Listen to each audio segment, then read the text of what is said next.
Si pudiéramos resumir el Génesis, podría ser en 13 puntos que se podrían hacer como resumen. Con resumen hablamos de algo muy escueto, obviamente estamos pasando demasiados detalles por alto. Así que vamos a abarcar en 13 puntos lo más importante, no sé si más importante, pero sí más que más se detalla o más resalta de la historia del Génesis, que abarca desde los albores de la humanidad, del universo, del tiempo, hasta el 1876 a.C. El punto geográfico que vamos a usar como punto de partida se encuentra en lo que es Medio Oriente, Grecia, Asia Menor, norte de África, Arabia. Y toda esta región va a ser donde se desarrollan las historias del Antiguo y del Nuevo Testamento. El Nuevo Testamento por ahí se queda más en lo que es la región de Palestina, y el Antiguo Testamento abarca ya una zona mucho mayor. Como habíamos visto en lecciones anteriores, esa historia por ahí se basa en lo que es la medialuna fértil, por su forma de medialuna, que se da como cuna de la civilización y también de las historias de la Biblia. Así que como para empezar, el punto número uno sería Génesis capítulo 1 y 2. Estamos hablando de Dios creó el mundo. Ese fue el primer punto y que podremos estudiar, desarrollar, investigar a partir de ese término. Ya el segundo punto es cuando Adán y Eva pecan. Aparece la serpiente, no dice la Biblia ahí que sea Satanás, pero según Apocalipsis se entiende porque dice que es llamado la serpiente antigua, que es el diablo y Satanás. Así que aquí aparece la serpiente no para decirle algo que no es correcto a Adán y Eva, sino que es verdad. Le dice que van a ser como Dios sabiendo el bien y el mal, y eso es exactamente lo que pasa. Lo que, eh, lo que fue pecado fue que Dios le dijo a Adán que iban a morir, es decir, iban a estar, no que cesa su corazón de latir, sino que iban a estar separados de su gracia. Y ya no iba a ser Dios quien iba a determinar lo bueno y lo malo, como Dios cuando crea y dice vio Dios que era bueno, sino que ya el ser humano por su cuenta va a querer establecer o determinar qué es lo que es correcto y qué no. Entonces se separa, se divorcia, de alguna manera de decirlo, de Dios. Y logra Satanás ese cometido. Adán recibe este mandato y luego se lo dice a Eva, porque Eva todavía no había sido creada cuando Dios manda esto. Así que le dice, y Eva sabía esto. Tampoco dice la Biblia que Adán estaba lejos de la mujer, porque dice que que Eva comió y dio a su marido que también comió así como ella. Pero aunque estuviera lejos, aunque estuviera cerca, no importa, igual la responsabilidad va sobre el hombre porque el hombre sabía, conocía la fruta, sabía cuál era la fruta que no había que comer. Probablemente podía ser una granada por el lugar donde vivían, podía ser un higo porque usaron plantas de higuera para taparse. Hay muchas teorías, pero bueno, seguramente no haya sido una manzana. Luego tenemos que en el punto, bueno, tenemos una ilustración de la creación, Adán y Eva, el inicio de la historia humana. Luego tenemos el primer asesinato de la historia. Adán y Eva tienen muchos hijos, mucha cantidad. Pero bueno, el primero fue Caín y el segundo fue Abel. Y la idea de Caín fue ofrecer un sacrificio a Dios, una ofrenda mejor dicho, y Abel entendía que debía ser un sacrificio porque Dios tuvo que matar un animal para cubrir a Adán y a Eva de su desnudez. Eh, pero bueno, Caín quiso hacerlo a su manera, y eso es lo que representa las religiones, que hoy se quieren acercar a Dios en sus términos. Y Dios dice que no, que según Hebreos, sin sangre, sin derramamiento de sangre no se hace remisión de pecados. Así que la ofrenda de hortalizas, de verduras, no iba a ser productiva absolutamente nada.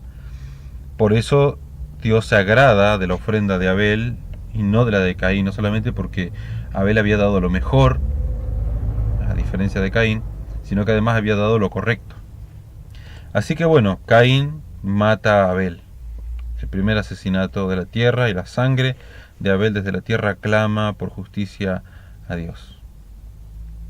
Luego tenemos como tercer punto, ahí aparece un arca con unos animalitos. Estamos hablando de el arca de Noé, famosa arca de Noé.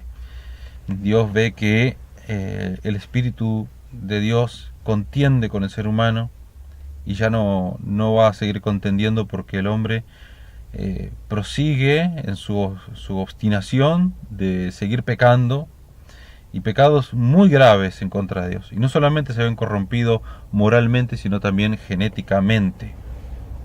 Habían empezado a producir cualquier tipo de especímenes humanos y animales. Y bueno, ya hubo que, de alguna manera, por decirlo así, resetear la humanidad para salvar la genética. Si no, se iba a pervertir de tal manera que nos íbamos a extinguir. Dios salva a una familia. No la salva Dios por su decisión, sino porque haya en Noé gracia y porque Noé era fiel en todo para con Dios y para con los hombres. Luego tenemos la construcción de la Torre de Babel. Babel, en Babilonia, ahí donde surge una de las maravillas del mundo, los jardines colgantes de Babilonia. Vemos la construcción de los zigurats, las primeras pirámides. Y esta torre que intenta alzarse hacia Dios y llegar hasta Él, en su cúspide tenían un templo hecho de azulejos azules con inscripciones y oraciones para llegar a Dios a través de, como quiso hacer Caín, ¿no? A través del esfuerzo humano, a través de los términos del ser humano. Dios no quería esto, por eso confundió sus lenguas. Aquí se ve el origen de los idiomas, mejor dicho, de las protolenguas. Vamos a aclarar esto, que no es que acá aparece como yo puse ahí en ejemplo, ¿no? El español, el chino, el alemán, el ruso, no aparecen esos idiomas, todavía no. Todos esos idiomas aparecen mucho más tarde, pero mucho más tarde. Acá aparecen protolenguas, las lenguas más antiguas que existen, que luego dan lugar a nuestras lenguas, las indoeuropeas, el latín, el anglosajón, el sajón, después los idiomas árabes tienen su raíz también. Y después, muchos siglos después, aparecen los idiomas que hoy conocemos, que incluso los de hoy son evolución de otros anteriores. Así que no aparecen esos idiomas acá, aparecen unas protolenguas nada más. Y Dios confunde allí sus lenguas y el ser humano se dispersan. Se dice, eruditos, estudiosos y quizá también un poco de pensamiento personal, de que quisieron también construir una torre para no ser esparcidos si hubiera de nuevo otro diluvio. Entonces se salvaría, ¿no? Aunque el diluvio cubrió los montes más altos, ¿no? Pero bueno, ellos querían llegar hasta el cielo. Veían el cielo como una cúpula con un límite. Nace Abraham. ¿Dónde? Ahí lo marcamos en Ur. Por lo menos no sé si nace exactamente ahí, pero se sabe que él es de Ur. Ur de los caldeos. Ahí donde empieza la edad de los metales, porque se le decían los caldeos porque ellos caldeaban el metal, es decir, lo derretían y producían metales nuevos y forjaban armas y herramientas. Así que Abraham, en realidad Abraham, que se dice Ab-Ram, ¿sí? Padre enaltecido. Más adelante su nombre se va a cambiar a Abraham, que es padre de multitudes. Así que Abraham nace acá y podemos ver desde Génesis 11:26. Estamos hablando ya de, ahora sí podemos poner un año, 2166 a.C. aproximadamente. Abraham y Sara, o Sarai, mejor dicho, Sarai se dice. Uno dice Sarai, pero es Sarai y Abraham, juntos viajan, se van de Ur de los Caldeos. Dios hace su famoso llamamiento. No estoy diciendo los puntos, me estoy olvidando, ¿sí? Punto número 1, Dios crea el mundo. Punto número 2, Adán y Eva pecan, dejan el Edén. Punto número 3, Caín mata a Abel. Punto número 4, Noé construye un arca, viene el diluvio mundial. Punto número 5, la construcción de la Torre de Babel. Punto número 6 es el nacimiento de Abraham. Y ya estamos por el 2091 a.C., Abraham y Sara se mueven a Canaán. ¿Por qué? Génesis 12 es uno de los capítulos más importantes, y es muy importante conocerlo, el llamamiento de Abraham, donde se promete a Abraham, Dios le promete que a través de él va a bendecir a todas las naciones, y va a hacer de él un pueblo numeroso. O sea, va a surgir ahora a partir de él una nueva nación, un nuevo pueblo, que antes no existía. Y Abraham y Sarai no podían tener hijos, eso es lo más increíble. Pero Dios le dice que se fuera de la casa de su padre, de su parentela, que era de Ur. Así que Abraham no parte inmediatamente, sino que primero él viaja con su familia hasta Harán. Y en Harán, recién ahí muere su padre. Entonces ahí sí recién viaja a Canaán. Y ahí es donde se establece y Dios comienza a obrar en él. En ese lugar nace Isaac. Dios le había prometido que va a tener un hijo, y aunque eran estériles, Dios hizo el milagro en ellos, y Sarai pudo concebir y dar a luz un hijo llamado Isaac, que viene a ser el punto número 8, 2066 a.C. Nace milagrosamente Isaac de Abraham y Sara. Ya sus nombres fueron cambiados. Abraham, que viene a ser padre de multitudes, y Sara, que quiere decir princesa. Isaac crece, se hace más grande, es destetado. Hay una historia ahí en el medio con una sierva llamada Agar, así que antes de Isaac, Abraham tiene una hija con esta sierva, un hijo con esta sierva que se llama Ismael, desde donde van a venir todos los musulmanes, los árabes. Pero la promesa era para Isaac.